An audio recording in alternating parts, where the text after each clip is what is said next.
Zaha Hadid was a fantastically passionate designer and a very creative genius who was super original, very unusual ideas and a lot of confidence that these ideas are interesting. So she was also very intense because she had this passion to see her ideas realized. She was very competitive, so she became very intense working with her.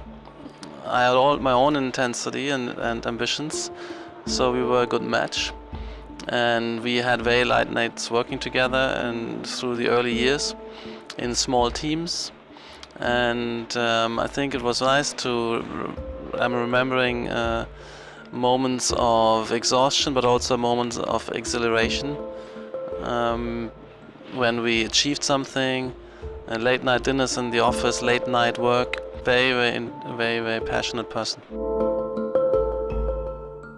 My design ideal was complexity, to achieve spatial complexity in complex urban settings, but also fluidity. So a complexity that is easy to grasp, that is legible, that is easy to navigate and orient within. Complexity that is beautiful, like the complex creations of nature. There are many projects here in the exhibition which I can recommend because we're showing the full scope of works. We're showing research work, which is very important to keep innovating with our computational design group, looking at algorithms, fabrication logics, and how they develop new forms with new rationalities and a new intelligence. So I recommend that. But also I recommend to look at some of our major projects, like the Dongdaemun Design Plaza in Seoul, which has been very successful, a large cultural center with a lot of beautiful outdoor spaces as well and gallery spaces. I would also say look at some of our towers, like the Lisa Tower in Beijing for Seoul, China, with the biggest atrium in the world, 200 meter, very spectacular. So there's a different range of projects, but you can also see products, jewelry, the George Jensen collection, Bulgari, as well as some products, car design, furniture design. So we are a global design brand, moving from urban master plans all the way to small items like rings and bracelets.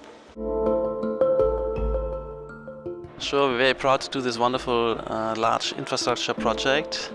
It's a beautiful setting, beautiful landscape, so it's very important to develop an elegant piece of infrastructure. We're closely working with a major bridge design company.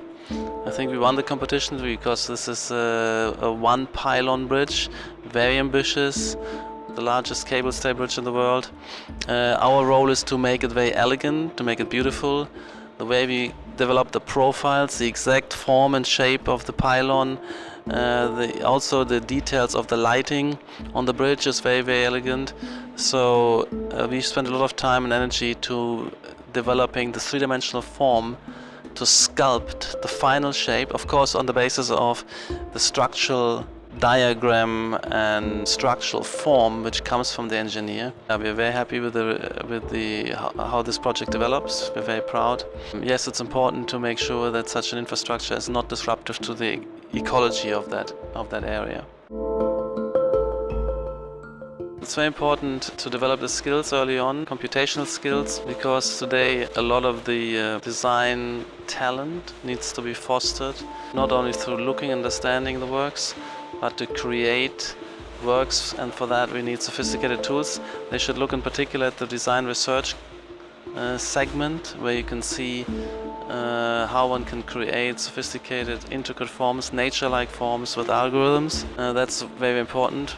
But also it's important to understand history, to understand social development, society. That's something, background knowledge, the students should look up and find in my writings, read the text in the catalog to understand more. We have brochures here also, so it is not just looking quickly at the shapes and forms. There is detailed project brochures where people can understand and learn the technical aspects, the aspects of the brief and the way these projects are argued. These arguments are very important to understand too.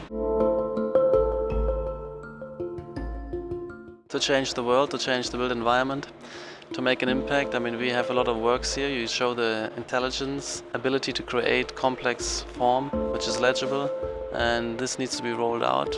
I want to inspire more students, young architects, and shift the discipline, because at the contemporary moment, our discipline is very fragmented. We operate in many styles, old styles, outmoded styles. It's very important that we have a new convergence in the direction of parametricism to change the cities.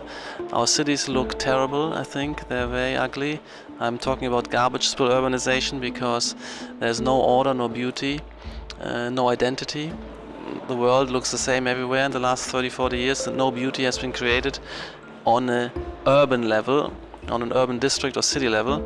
That's my mission, and I think if this style of parametricism and our example is picked up and takes charge of our discipline like modernism did in the 20th century, then we can really make an impact. That's what I'm trying to do in the next 10 years, 20 years, 30 years with the rest of my career. I want to really change the built environment.